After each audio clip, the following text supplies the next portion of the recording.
What's the meaning of Chancellor of the Exchequer?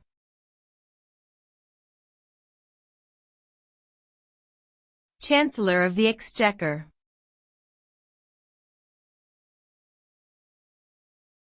Chancellor of the Exchequer.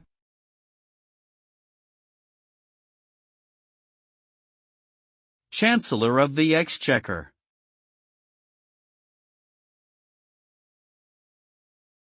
Chancellor of the Exchequer.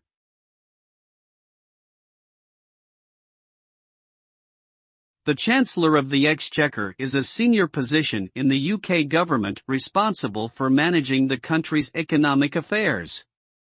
This role involves overseeing the country's finances, including taxation, public spending, and monetary policy.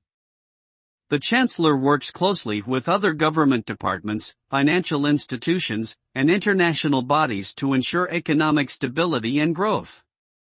They also deliver an annual budget statement to Parliament outlining the government's fiscal plans. Essentially, the Chancellor of the Exchequer is a key figure in shaping the UK's economy and ensuring its continued prosperity.